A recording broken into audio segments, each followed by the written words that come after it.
Hi everyone. This week we're going to start looking at the teaching of algebra.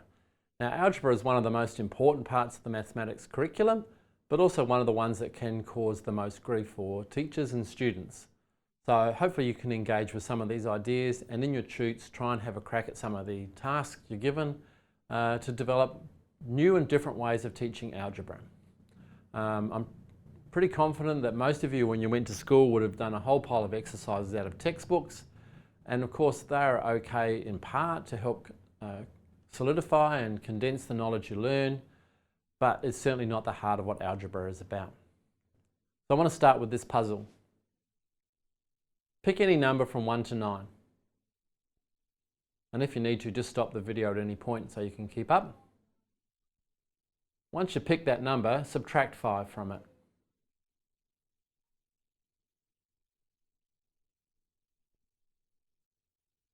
And then multiply that answer by 3.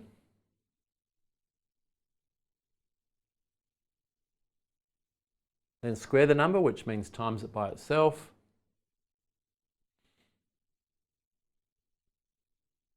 And then add the digits until you only get one digit. So if your answer at the moment is 16, for example, then you'd do 1 plus 6 is 7. If your answer was 84, then you've made a mistake. But if it was 84, you'd go 8 and 4 is 12, and 2 and 1 is 3, if that makes sense. Okay, if your number is less than 5, then add 5. And if your number is 5 or more, subtract 4.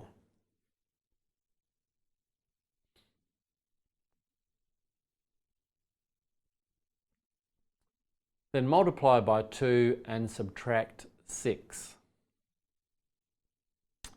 I hope you're still with me. These slides are in the Learning at Griffith site if you need them. Then map the digit onto the corresponding letter of the alphabet. So for example, if you've got 1, then the letter is A. If you've got 2, the letter is B, etc. All right. Now, pick a name of a country that begins with that letter.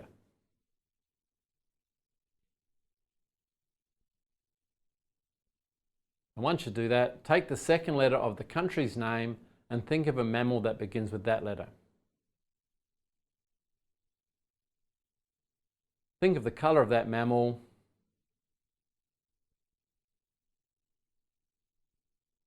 And if you're still with me, who has a grey elephant from Denmark?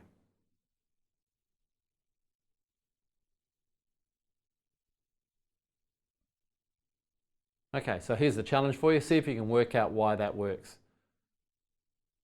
Again, you can follow it back. The slides are in the Learning at Griffith site.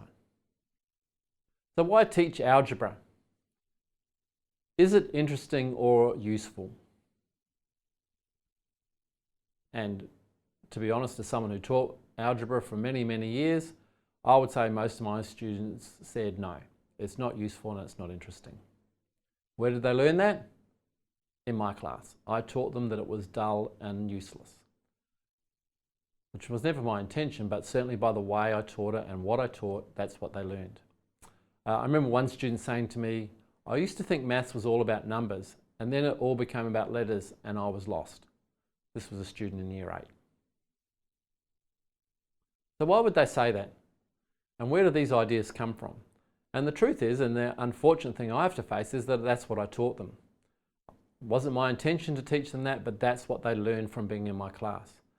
And one of the things important as you think about your teaching, it's not really that important what you teach. What's really important is what the students learn. So always try and touch base and find out what they are learning from what you're presenting to them, the experiences they get. Because if they're learning something different from what you think they should be learning, then you need to change what you're doing, because they've learned it in that class through what you've done. So algebra is often seen as useless and uninteresting, but algebra is actually the heart and the power of mathematics. It is the most mathematical part, I suppose, of mathematics, if you like. And really it's about succinctly generalizing and representing patterns. So maths in the Australian curriculum, here's just a couple of things. You'll notice that the number and algebra strands were written together, but it says they can recognise, this is students, can recognise patterns and understand the concepts of a variable and a function. All right, now a variable, most kids wouldn't know what a variable was. They'd just say it's all about letters. That's where that's come from. They build the understanding of the number system and describe relationships and generalizations. Okay, so algebra there about relationships and generalizing those relationships. They can solve equations, they can conduct investigations, and they can solve problems and communicate their reasoning. All these things are about algebra. And I'd have to say, for many students at school, they would not recognise any of those things at all. They'd just say it's about letters and fiddling around with letters. So algebra really has three aspects, and we're going to cover these over this week and next week. The first aspect is about patterns, and I'll do quite a bit on that today. The second one's about relationships, and the third one's about equations. Now, John Mason is a very famous maths educator from the UK, and this is what he said. The word algebra conjures up a forest of letters, numbers, and equal signs, a memory of equations and a collection of rules with mysterious origins for doing things to equations such as solving them. It is most unfortunate that this impression is widespread because it is similar to having the impression that cooking is about opening cans and pushing buttons on a microwave, or that getting exercise is about getting sweaty and having sore muscles. The manipulation of symbols is only a small part of what algebra is really about. The traces that are left behind after the mathematical thinking has taken place. A very large part of the mathematics taught to pupils is really about seeing patterns, interpreting what is seen and expressing these patterns in words and symbols. And I'll give you some examples of that in a minute. The important patterns are those ones that are not just particular to one situation but apply to many different but similar situations and are therefore generalizations. Expressing these generalizations is the root of algebra. So an example of that last point there, the area of a rectangle is equal to the length times the width or the breadth, whatever. All right, that's a pattern that is always true for every rectangle. So we generalize it to area equals length times breadth. And by doing that, we can express the relationship between the area of a rectangle and the length and the width, or the length and the breadth, for any rectangle ever. That's the power of mathematics. So for one expression or one equation, one expression, we can show something that's always true for every rectangle. Okay. I want to show you some work samples from kids, and I'm going to start from the most basic level and move you through to the more abstract levels to show you that idea that learning moves from concrete through to abstraction. And also, some of these would come from the primary curriculum, but if I was starting with grade 7s and 8s, I still start at the most basic level and just move them through a bit quicker as they can. So this is real kids' work samples of things they've done and said. All right. The children were asked, these patterns here, the children were asked to copy the pattern and show and display or draw the next element. So they had these counters, they could either make it or they could draw it. And if you want, you can have a go at that. And you can see this student drew the first one, drew the second one, and then he drew the third one. Okay, and this shows that he can copy this was a boy, can copy a given pattern accurately and can show the next element in the pattern. Right, so he's recognised the pattern because he's drawn the next one. Most fundamental level. They could do it with this, or they could have done it by making it with the little counters as well. Now, even if I was teaching year 7 or year 8, or possibly even year 9, I would still start with this. All right, so then the next thing they were asked to do, they were asked if they could describe and use rules to predict the next elements. And you can see here that this boy, it's the same boy, drew the diagram there on the right with the arrows. And this shows that he can see the pattern and sort of explain what's happening.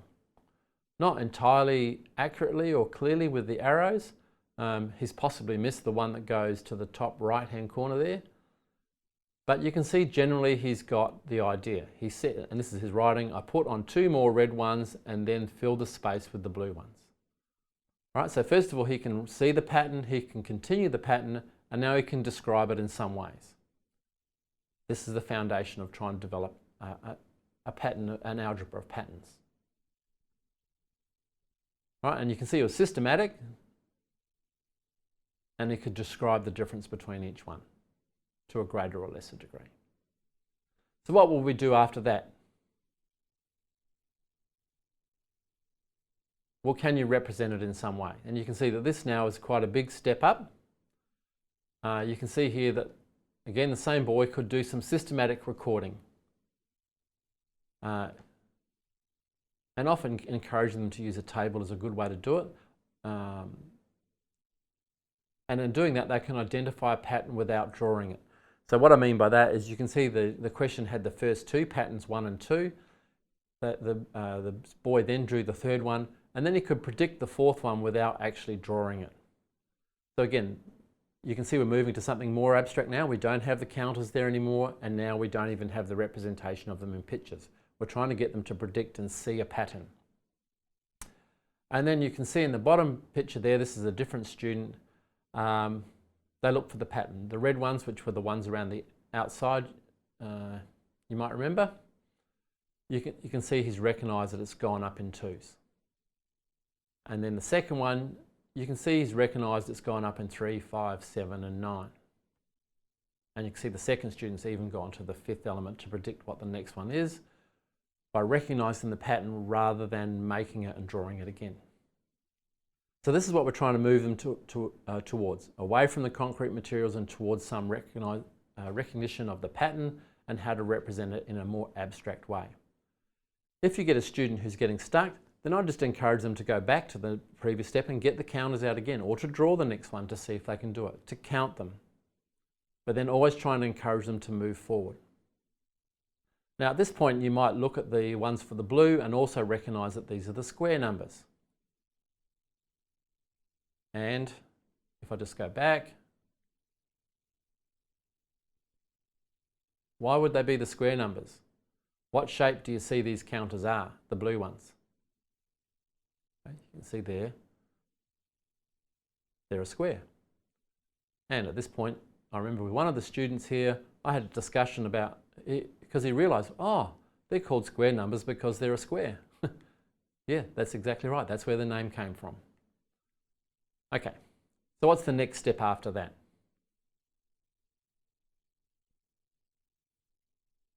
Done that.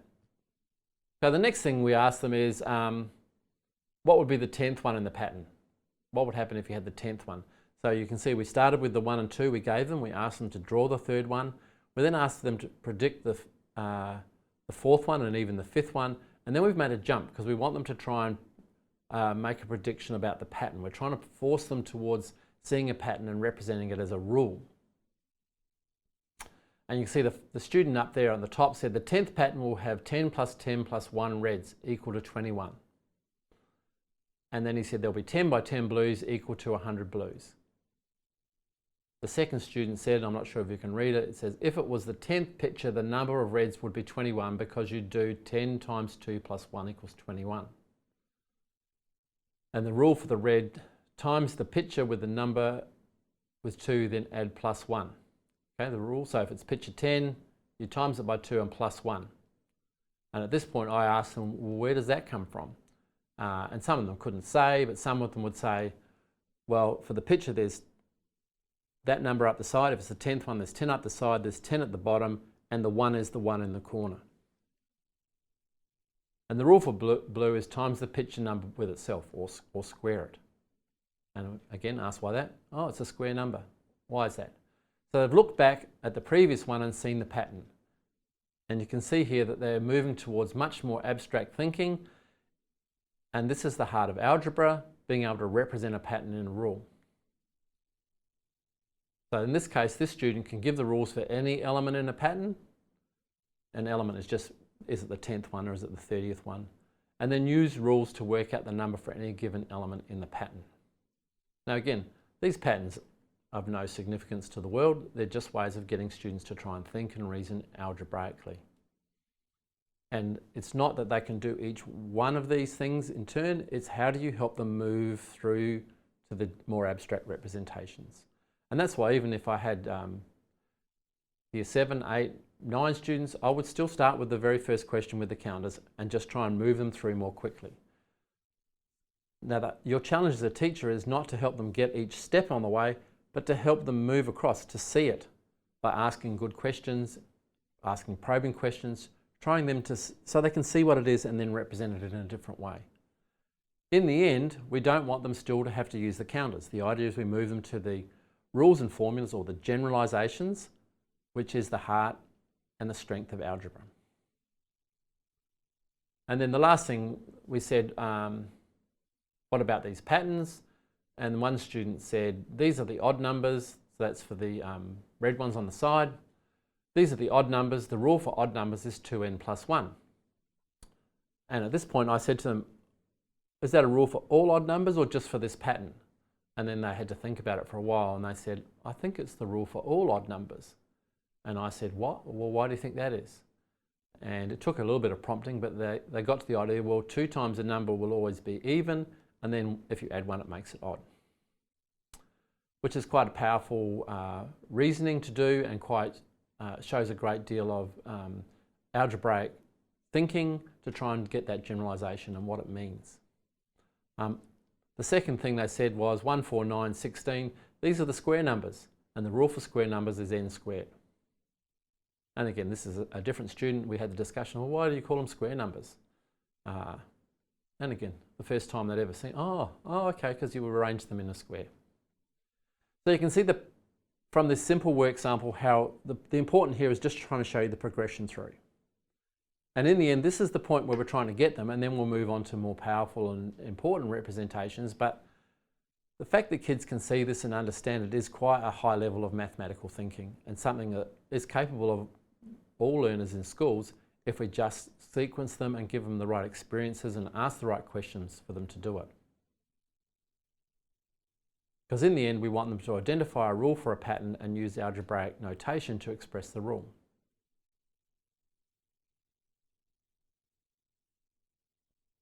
All right. And there's again some students' samples.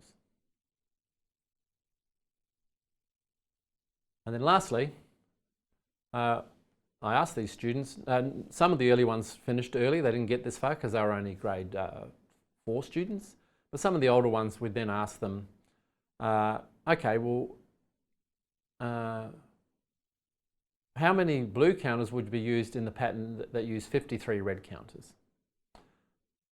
So they had to try and solve that equation. Now we hadn't taught them how to solve equations, but you can see they then had to work it out. This was a year 8 student who did this. That's the next step on. Once they've found a rule, they can use algebraic rules to solve problems. And you can see here they've solved some equations in quite complex ways. Now, I'll talk about equations next week, but solving equations is something we can do quite intuitively before we move to these formal things. These students had already done some formal things, but there's a lot of dialogue around here what they did. So for example, in the first part where it says 2n plus 1 equals 53, 2n plus 1 is the rule for the red counters. So I said, so 2 times the number of the pattern plus 1 equals 53. So 2 times the number must equal what? And they worked out 52. We didn't do the whole take 1 from both sides, blah, blah. And then 2 times the number of pattern is 52. So what would that number be? And then they intuitively understood it was 26. Then they substituted that back into the other one. Anyway, we'll talk more about that next week. So I hope that gives you a good idea of what kids can actually do as long as you structure some experiences for them and ask them some good questions along the way. That you move them from concrete through to the abstraction. So here's a question for you. The worksheet for this is also going to be in the Learning at Griffith site. A landscaping company specialised in paving areas around garden beds. Their paths were made at a huge 1 by 1 metre slabs that can't be cut. Here's the first two for you. Investigate any patterns and relationships between the size of the garden and the number of paving slabs for each design in this series. So again, this is what you'd try and get them to do. Now, if you need to, you could get them to make it again with counters or little tiles or something like that. That's how I would start. This one is one we did with high school kids, and most of them didn't want to use the counters. They wanted to go straight to drawing it. All right, so they drew the first one. They said, well, when there's one, if I just go back, you can see when there's one garden, which is the black thing, there's 8 slabs around the outside. When there's 2, there's 10 slabs around the outside. So I said, you know, do you want to draw the third one? Most of them didn't. They said, no, we think if there's 3, there'll be 12. How did you work that out? We just add 2 on each time. And they said, what does that mean for the actual garden slabs? How did you get this 2n plus 6? And so then you can see here the 2n is, there's 2 slabs, which is the green ones in the picture. Either side, there's 1 slab either side of each garden plot. So 2 times the number of the garden plot, okay? And then the 6, where does that come from? Well, that's the 6 blue ones there on the end. So you can see I'm trying to get them to connect the abstract representation back to the pictorial representation or the more concrete example. So they don't just suddenly go off onto this algebraic thing and lose any sense of what it means. Okay, well then the next part after that was, they also make a 2 metre garden series, which is 2 metres wide. Again, investigate this one. And so they did the same thing, and look at that, they find it's still plus 2 plus 2. Why is that? Well, in fact, the plus 2 comes from those ones along the top and the bottom, and there's still only 1 either side of each garden bed, whether it's 1 metre wide, 2 metre wide, or 100 metres wide. So therefore it's still 2n, and you can see it's still going up by plus 2. So I'm trying to connect up the picture, the plus 2 in the table there, and the 2n at the bottom. And I did here colour-coded so you could see the connections, and I would have done the same with the students. And then where does the plus 8 come from? Well, that's the 8 on the side. Okay, so the next obvious question is, well, what if we had a 3 metre garden series, etc., etc. And we asked them to explore that. And the next thing I said was, what if they have an any metre garden series? Can you find a rule for that? And so there's the diagram there. You can see that it's still going to be 2n because the green ones, there's still 1 either side of the, at the top and the bottom there, of the garden bed, regardless of how wide it is. So it's still going to be 2n. But you'll also notice, depending on how wide the garden is, you're going to need 1 left and right of that. So there's the red ones. So it's going to be 2n plus 2 width, or 2 whatever you want to call it. And then what else? Well, there's going to be those 4 blue ones in the corner. And so how do you get that? It's 2 times the length, which is the green ones, 2 times the width, which is the red ones, plus the other 4, which gives you the formula, the number of slabs equals 2L plus 2W plus 4. Now I've gone through this really quickly, and I hope that you'll take the thing up and have a go yourself and see if you can see it. But this is one that we've normally done with students in about, yes, anywhere in the early secondary years, trying to get them to see patterns and represent patterns.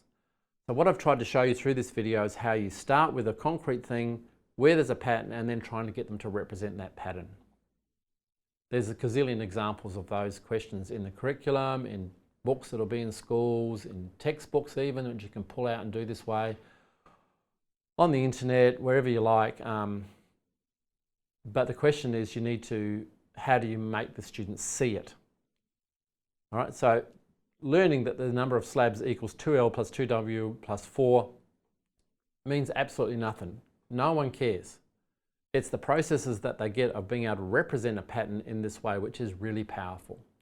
And if any of you use Excel spreadsheets or anything like that, you'll know the importance of being able to generate meaningful formulas to calculate things. Anyway, you're going to do a lot more work on this in your tute, and we're going to do some more work on algebra next week. But some concluding comments. Patterns are developed from concrete materials through to abstract generalizations. Don't rush them through the process. But as the kids get older, they should be able to, they'll want to move away from the concrete materials more quickly. But your job is to help them make those jumps. Right? Not just to show this one and this one, to show them how you get from one to the other. So that's why I used the colours in the last example, to show where things had come from, so the students can see it. Also, if students get stuck at one point, just move them back towards a bit more of a concrete representation or a picture or something like that. As you're moving forward, if they get stuck, help them to move back so they can move forward. Kids will do this in different ways and different times, so don't feel like you have to push all of them through at the same pace. Start with these patterns, and when they get more competent, help them use it as the letters, but don't start with letters. Don't start with manipulating letters because the students will completely miss what algebra is about. Last point, the variable doesn't have to always be x. So often the easiest one is an n for number or something like that. Okay, I hope that's helpful. If you need to, have a look again, all the slides are up on the Learning at Griffith site, as is the worksheet for that last problem we went through. If I was you, I'd have a crack at it and do it, because maybe you haven't done these sorts of things very often before, because your job now is not just to do it yourself, although that's the foundation, but to help students see it. Okay, all the best.